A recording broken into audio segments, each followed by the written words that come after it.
नमस्कार, आप देख रहे हैं डीडी हिमाचल और कार्यक्रम दिवांशी में आप सभी का बहुत बहुत स्वागत है। ये कार्यक्रम रहता है वुमेन बेस्ड और आज का जो हमारा विषय है वो है बाल विकास और शिक्षा।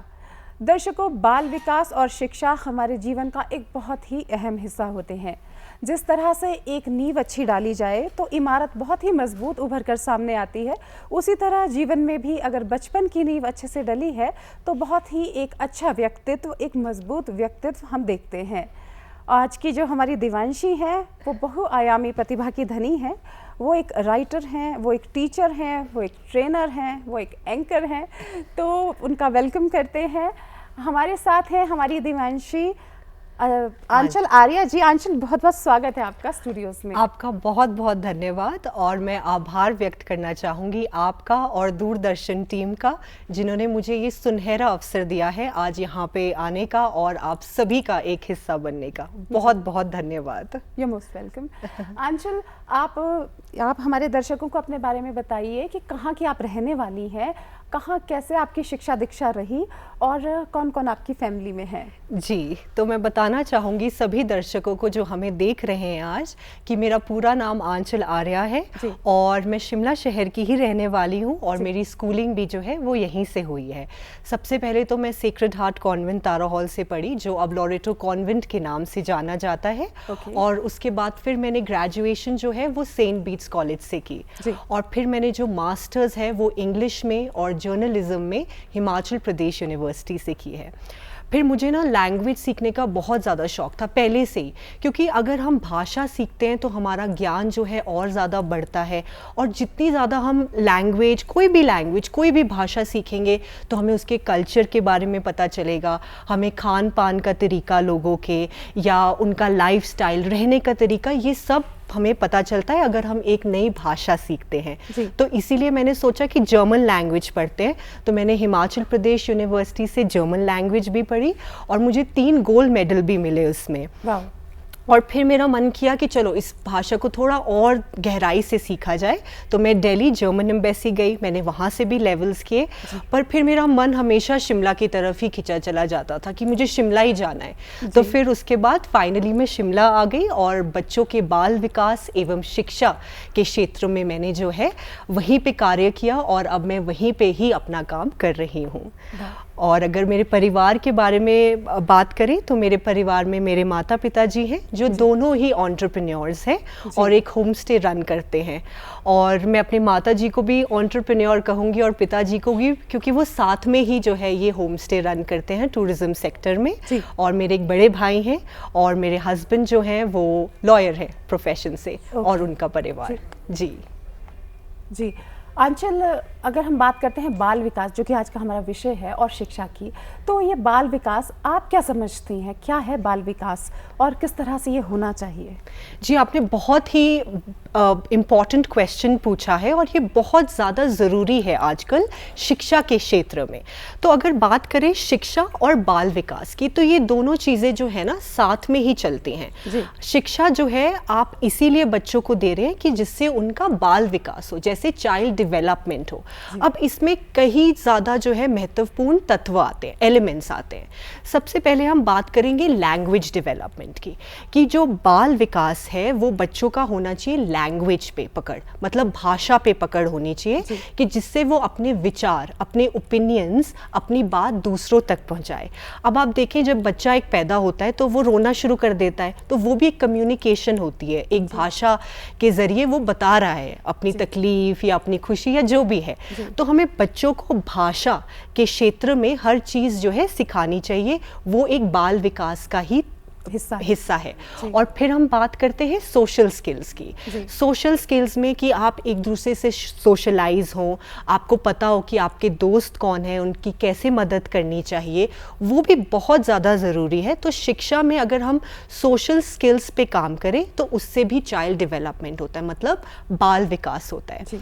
फिर हम बात करते हैं इसमें तीसरे जो पॉइंट की है वो आता है क्रिटिकल थिंकिंग स्किल्स, कि जब बच्चे को अगर आप कुछ पढ़ने को दे रहे हैं हैं कि फोक टेल्स दिए आपने उनको, फोक स्टोरीज पढ़ने को दी, तो उनका दिमाग जो है तेज़ी से चलने लग जाता है आगे कि अच्छा इस स्टोरी में अब आगे क्या होगा, या इसका मॉरल वैल्यू ये है, या कैरेक्टर ये चीज़ कर रहा है।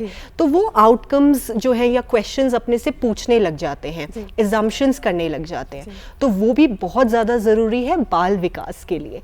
फिर हम बात करते हैं एक क्रिटिकल थिंकिंग स्किल्स होगी, और फिर इमोशनल कोशेंट आता है। इमोशनल कोशेंट मतलब कि बच्चों को अपना इमोशंस कैसे वो मैनेज करें, वो भी बहुत ज़्यादा ज़रूरी है कि अगर वो फ्रस्ट्रेटेड हैं या गुस्सा कर रहे हैं, वो हंस रहे हैं, उनको प्यार करना है, या जॉय या बहुत खुश हैं वो, तो ये सब चीज़ें जो है उनको पता होनी चाहिए।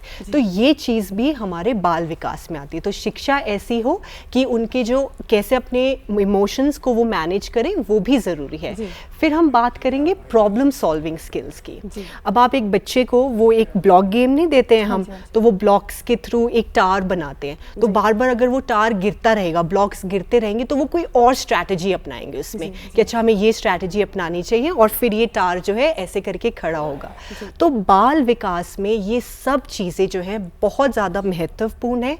हमें इन सभी चीज़ों पे फोकस करना चाहिए जब हम बच्चों को शिक्षा दे रहे हैं, तभी पूरा बाल विकास होगा, उनका ओवरऑल डेवलपमेंट होगी। तो बहुत ही सुंदर सी आपने परिभाषा दी, बहुत ही समझा के आपने परिभाषा दी। जी।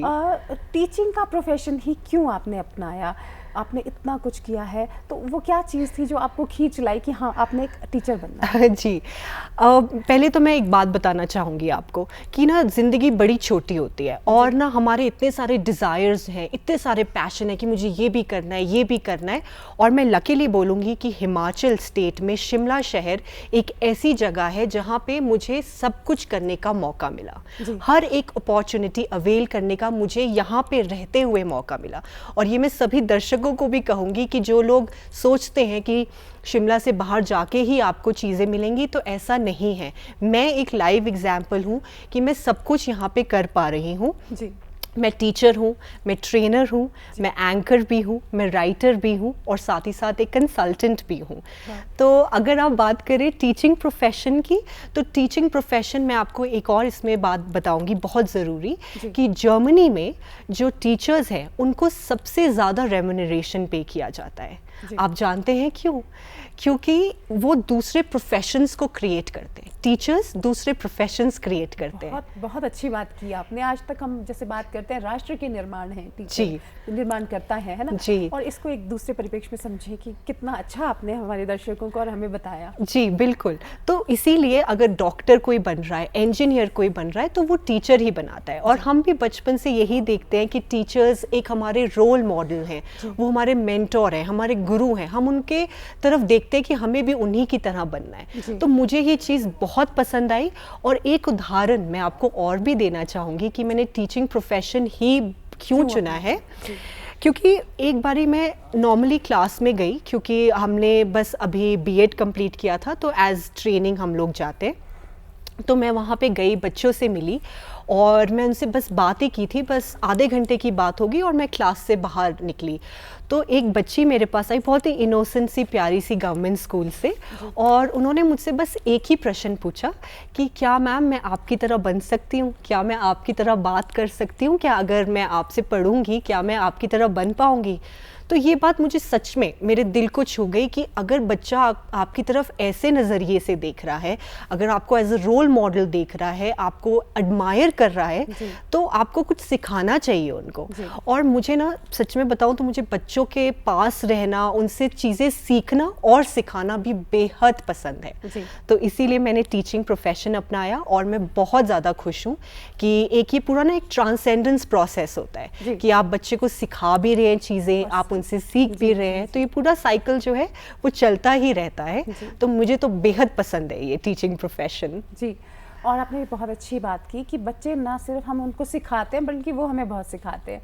अगर हम थोड़ा सा पुरानी पिक्चरों की बात करें तो बड़े बड़े हीरोज डरते थे कि बच्चा अगर पिक्चर में है तो वो डरते थे कि ये सारा रोल खा जाएगा, क्योंकि बच्चों में बहुत ज़्यादा एक सीखने की और उनमें बहुत प्रतिभा होती है जो उभर कर सामने आती है। जी बिल्कुल। आंचल, जैसे कि आप एक टीचिंग प्रोफेशन में है ना, आपका एनजीओ है और इसके द्वारा आप बच्चों को पढ़ा रही हैं, तो हमारे दर्शक भी जानना चाहेंगे, मैं भी जानना चाहूँगी कि किस तरह से आप बच्चों को चुनती हैं, क्या एलिजिबिलिटी होनी चाहिए बच्चों की, और किस तरह के स्कूल्स हैं जिनसे आप बच्चे लेती हैं, तो ये सारा प्रोसीजर आप हमें समझाइए। जी, बहुत बहुत धन्यवाद स्वाति। इसके बारे में आपको मैं विस्तार से बताना चाहूँगी कि ये एक प्रोग्राम है जो एनजीओ के द्वारा हम लोग कई जगहों पे कर रहे हैं, और ये प्रोग्राम वैसे तो 80 कंट्रीज़ में रन होता है। जो फॉरेन के जो कुछ लोग डेलीगेट्स हैं वो इसको स्पॉन्सर करते हैं जी। तो ये जो प्रोग्राम है वो शिमला में कई स्कूलों में ऑलरेडी हो भी चुका है और हो रहा है अभी तक। तो कुछ स्कूल्स जैसे मैं बताऊंगी आपको कि पोर्टमोर स्कूल है, वहाँ पे ये प्रोग्राम हो रहा है। फिर आपका district institute of education and training Shamla Ghat है, वहाँ पे भी ये प्रोग्राम हो रहा है। फिर टूटीकंडी में ये प्रोग्राम हो चुका है, फागली स्कूल में ये प्रोग्राम हो चुका है, छोटा शिमला स्कूल में, सारे गवर्नमेंट स्कूल्स में ये प्रोग्राम जो है हम हो चुका है या फिर हम कर रहे हैं। तो ये बेसिक हमारा टारगेट रहता है गवर्नमेंट स्कूल्स का ही। हम उन्हीं बच्चों को जो अंडर प्रिविलेज्ड बैकग्राउंड से होते हैं, उन बच्चों को हम लोग इंग्लिश, कम्युनिकेशन स्किल्स जो बहुत ही ज़्यादा ज़रूरी है, personality development, public speaking skills और दूसरों के कल्चर के बारे में जानना, और फिर अपने कल्चर में उसको अमेलगमेट करके आगे एम्प्लॉयमेंट अपॉर्चुनिटीज़ के लिए उनको अवेल करना, ये सब हम सिखाते हैं। साथ में मैं आपको ये भी बताऊंगी कि इसके जो एलिजिबिलिटी क्राइटेरिया है वो ऐसे चलता है कि एक तो 9th-10th के बच्चे होंगे और एक आफ्टर +2, तो 13 साल से लेकर 22 साल की उम्र के बच्चों को हम लोग सिलेक्ट करते हैं जी। एक सिंपल सा प्रोसीजर होता है, हम एक बेसलाइन टेस्ट करेंगे और 25-25 बच्चों का जो ग्रुप है हम हर स्कूल से उठाते हैं और वहीं पे क्लासेस होती हैं। ये या तो मॉर्निंग में होंगी, बिफोर जो उनका स्कूल शुरू होगा उससे पहले या तो शुरुआत होगी, या फिर स्कूल के बाद। तो ये 1 घंटे का, 1.5 घंटे का, या कभी कभार 2 घंटे का हम लोग जो है ये क्लासेस लेते हैं बच्चों के साथ। और ये जो प्रोग्राम मैंने आपको अभी बताया कि ये सब पे फोकस करता है, क्योंकि एक तो इंग्लिश भाषा, बच्चे इंग्लिश का नाम सुनते ही डर जाते हैं और उनमें एक इन्फीरियोरिटी कॉम्प्लेक्स भी है। आपने देखा होगा जो गवर्नमेंट स्कूल के बच्चे हैं उनमें थोड़ा सा इन्फीरियोरिटी कॉम्प्लेक्स होता है एज कम्पेयर टू अगर हम कॉन्वेंट स्कूल के बच्चे देखें, अगर आप मानते हो इस बात को। तो इसीलिए हम चाहते हैं कि उनको जो उनकी इंग्लिश लैंग्वेज स्किल्स हैं वो इतनी हम इन्हांस कर दें कि बच्चे खुशी खुशी उसे सीखे भी और उनमें कॉन्फिडेंस भी बिल्ड हो, वो मोटिवेटेड भी फील करें, और फिर आगे जाके कंपटीशन में जब वो आए तो इक्वली वो लोगों का कंपटीशन हो। जैसे कि आगे अगर MNCs में जाना है, आप इंटरव्यूज फेस करते हैं वहाँ पे, तो उनके लिए वो आसान चीज़ हो जाए। और फिर इसके बाद आता है पर्सनालिटी डेवलपमेंट, पब्लिक स्पीकिंग, ये सब चीज़ें भी हम लोग पढ़ाते हैं। आपने देखा होगा बच्चों में कितना ज़्यादा डर होता है अगर स्टेज पे जाना हो तो सब जाते हैं, बिल्कुल कांप जाते हैं, बिल्कुल रेड हो जाएंगे या कांपने, बिल्कुल उनको बहुत डर लगता है। और इसको ना एक मैं सबको बताऊंगी, पब्लिक स्पीकिंग फियर होता है जिसे हम ग्लोसोफोबिया कहते हैं। तो ये सब में एक डर होता है, एक थोड़ी सी झिझक होती है और उसके बाद सब कुछ ठीक हो जाता है, फिर आप एकदम से कॉन्फिडेंट हो जाते हो, आप खुशी खुशी चीज़ों को व्यक्त करते हो। तो ये चीज़ें हम बच्चों में डालते हैं, उन्हें सिखाते हैं, जिससे कि आगे जो भी एक्सचेंज अपॉर्चुनिटीज़ आए उनके आगे फ्यूचर के लिए जो है वो इम्पॉर्टेंट रहे। जी आंचल, आपने बताया आप 9th और 10th के स्टूडेंट्स जैसे लेती हैं, तो एक बहुत बड़ा सफ़र तय करके आते हैं बच्चे। एक बच्चे होते हैं जो छोटी उम्र के हैं, प्राइमरी के हैं, उनसे कनेक्ट कर पाना बहुत इजी होता है, हमारे दर्शक भी इस पे एग्री करेंगे। तो ये बड़े बच्चे है ना, एक एडोलेसेंस एज में आ जाते हैं और हार्मोनल चेंजेस भी हो रहे हैं, बिहेवियर चेंजेस तो हो ही रहे हैं, तो किस तरह से उनसे आप कनेक्ट कर पाते हैं? कितना आसान रहता है या कितना मुश्किल रहता है आपके लिए उनसे कनेक्ट कर पाना? देखिए, ये मैं एक बात आपको स्वाति बताऊं कि बच्चों के साथ कनेक्शन बिल्ड करना एक बहुत चैलेंजिंग टास्क नहीं होता। बच्चे तो बच्चे हैं, चाहे किसी भी वर्ग में आए, वो कोई भी उम्र के हों, बच्चे तो बिल्कुल एक, अगर आप सांचे में उनको ढाल देंगे वो उसी की तरह आकार ले लेते हैं, ठीक है, मोल्ड हो जाते हैं वो उसी के आकार में। तो चाहे एज कोई भी लिमिट नहीं होती, एज इज़ नॉट अ बार कि वो उनको रोकती नहीं है। और मैं स्पेशली यहाँ हिमाचल के बच्चों की बहुत सच में दिल से तारीफ़ करना चाहूँगी, क्योंकि उनको इतना ज़्यादा चाह है कुछ करने का, इतना ज़्यादा डिज़ायर है, पैशन, एंथुजियाज्म, जोश है कि वो कुछ करें, कुछ सीखें। जब हमने ये क्लासेस लेना भी शुरू किया था तो मैंने आपको बताया कि सिर्फ 25 बच्चे ही लेते हैं, तो इतने सारे और बच्चे आगे कि हमने सीखना है। इतने सारे गवर्नमेंट स्कूल से उनकी चाह थी कि हमने भी सीखना है, हमें भी भाषा सिखाएं, हमें भी पर्सनालिटी डेवलपमेंट पे काम करना है, हमने भी बॉडी लैंग्वेज पे काम करना है, आप जैसे बोलते हैं, किस तरह से आप देखते हैं, एक स्माइल कैरी होनी चाहिए, ये सब चीज़ें। तो सब में बड़ा एक शौक था कि हमने सीखना है। तो इतनी ज़्यादा मुश्किलें नहीं हुई, पर ये मैं ज़रूर बोलूँगी कि as a teacher, as a mentor, बहुत इम्पॉर्टेंट है बच्चों के लिए एक सेफ इन्वायरमेंट क्रिएट करना, कि आप उनको एक ट्रस्ट बना रहे हैं, एक बॉन्ड उनके साथ क्रिएट कर रहे हैं, एक फ्रेंडशिप जोन आप उनके साथ बना रहे हैं कि आप हमारे ही दोस्त हैं, मैं आपको सिर्फ यहाँ पे सिखाने आई हूँ। और बच्चे बहुत ही वल्नरेबल होते हैं स्वाति, सच्ची में। और बस उनको आप एक बारी सिखाएंगे चीज़ और वो सीख लेंगे, और वो चाहते हैं सीखना, बस उनको एक थोड़ा सा आपको गाइडेंस देना है, एक लाइट उनको पहुंचानी है, दिखानी है, और वो सीख जाते हैं। तो यही मैं बताना चाहूँगी कि हम लोग भी ऐसी ऐसी चीज़ें करते हैं क्लासरूम में कि बहुत आसान हो जाता है बच्चों को पढ़ाना। जी, बच्चों को अगर सिखाना है, पढ़ाना है, सबसे अच्छा है कि हम बच्चे बन जाएं, उन्हें इतना एहसास नहीं दिलाएं कि हम टीचर हैं, हम पेरेंट्स हैं, है ना। जब हम एक उनके लेवल पे आते हैं ना, तो वो अपना खुल के जाहिर करते हैं क्या उनको डर है, क्या कमी है, क्या अच्छा लग रहा है, तो उस हिसाब से भी वो बहुत अच्छा रहता है। तो आंचल, जैसे आपने बताया कि आप ग्रुप्स में बच्चे लेते हैं 25-25, तो कुछ बच्चे जो अभी भी देख रहे हैं, पेरेंट्स देख रहे हैं, टीचर्स देख रहे हैं, जो आपसे कनेक्ट करना चाहते हैं बट वो इस क्राइटेरिया में एलिजिबल नहीं होते हैं, तो उनके लिए आप आज दूरदर्शन के माध्यम से क्या टिप्स देंगे कि वो भी अपनी कम्युनिकेशन स्किल्स को बढ़ाएं और अपनी पर्सनैलिटी को डेवलप कर सकें? जी बिल्कुल, सबसे पहले तो मैं ये कहना चाहूँगी कि हमारी खुशनसीबी होगी अगर और बच्चे हम लोग ले सकें और ज़्यादा से ज़्यादा बच्चों को पढ़ा सकें। ये तो हर टीचर का, हर गुरु का सपना होता है कि जितने ज़्यादा बच्चे उनके पास आएंगे उतना ज़्यादा वो बच्चों को पढ़ा सकें। पर मैं ये कहना चाहूँगी कि दूरदर्शन के माध्यम से भी अगर आप मुझ तक पर्सनली पहुँचना चाहते हैं तो हमारी जो कॉन्टैक्ट डिटेल्स हैं वो हम यहाँ पे फ्लैश कर देंगे, और आप हम तक पहुँच सकते हैं। हमसे अगर कुछ और जानना चाहते हैं, कोई भी प्रोग्राम का या शिक्षा के संबंध में, बाल विकास के संबंध में, या कैसे आप अपने को और ज़्यादा अच्छा इम्प्रूव कर सकते हैं, तो आप बेझिझक हमसे पूछ सकते हैं। और दूसरी बात, अगर आप घर बैठे हैं और अगर आपको कुछ टिप्स चाहिए हमारी तरफ से, तो हम ज़रूर आपको कुछ टिप्स देना चाहेंगे। सबसे पहले तो मैं ये कहना चाहूँगी स्वाति कि सभी बच्चों को आजकल डिजिटल लिटरेसी का कितना ज़्यादा रोल है। सब लोग ऐसे सोशल मीडिया देखते रहते हैं, फेसबुक देखते रहते हैं, सब कुछ करते रहते हैं, तो उसमें आजकल कुछ टेम्पलेट्स आती हैं कि जैसे अगर आपने वेरी वेरी यूज़ नहीं करना, उसके बजाय क्या वर्ड्स आप यूज़ कर सकते हो। वेरी हैप्पी की जगह आप क्या यूज़ कर सकते हो वर्ड, या वेरी सैड की जगह आप क्या यूज़ कर सकते हो। तो वो एक प्रॉपर आपको वोकैबुलरी बिल्डिंग के लिए टेम्पलेट्स आते हैं, तो वो आप देखें।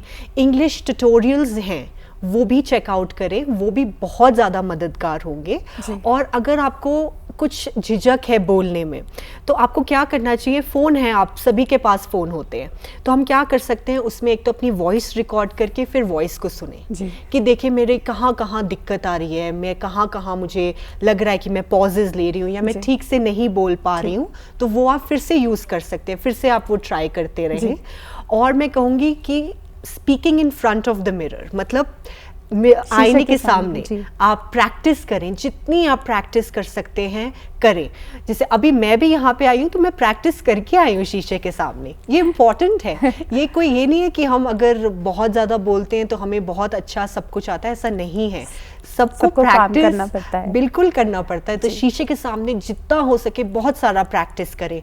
और फिर एप्लीकेशंस हैं इतनी सारी, मैं कुछ नाम अभी भी देना चाहूँगी। एक डुओलिंगो ऐप करके है, एक एलिवेट अस करके एप्लीकेशन है, तो आप इनसे जो है भाषा भी सीख सकते हैं और साथ ही साथ अपनी कम्युनिकेशन स्किल्स को भी इम्प्रूव कर सकते हैं, क्योंकि यहाँ पे इसमें विजुअल्स भी आएंगे, वर्ड्स भी आते हैं। वोकैबुलरी बिल्डिंग एप्लीकेशंस इतनी ज़्यादा हैं कि सब लोग सीख सकते हैं घर बैठे ही।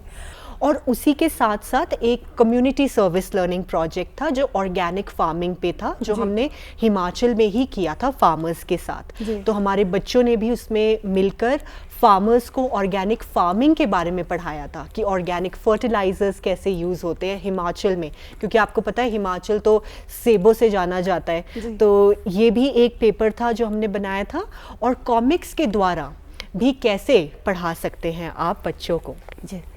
तो ये सारी चीज़ें जो हैं जब मैंने रिसर्च पेपर में लिखी तो ऑल ओवर वर्ल्ड से पार्टिसिपेंट्स आए थे। और मेरा सिलेक्शन हुआ उसमें, उनको अच्छा लगा पेपर और वहाँ पे मैंने प्रेजेंट किया।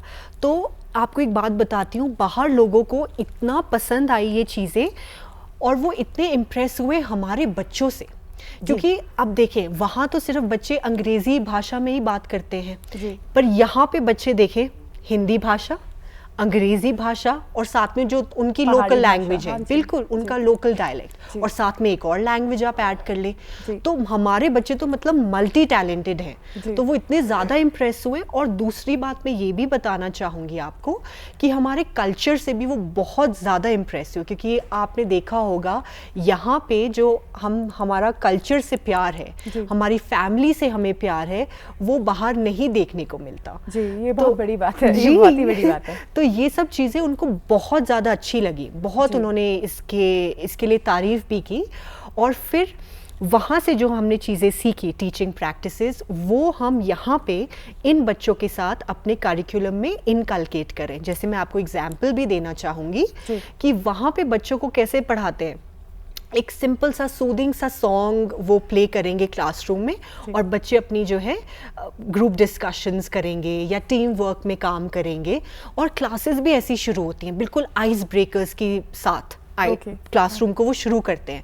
और आइस ब्रेकर्स कैसे होंगे कि कुछ थोड़ा नाच गाना होगा, रीड अलाउड एक्टिविटीज़ बोलते हैं इसको।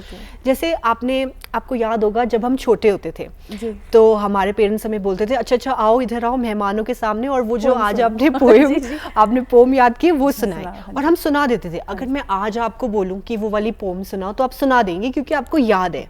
अब आपको क्यों याद है वो?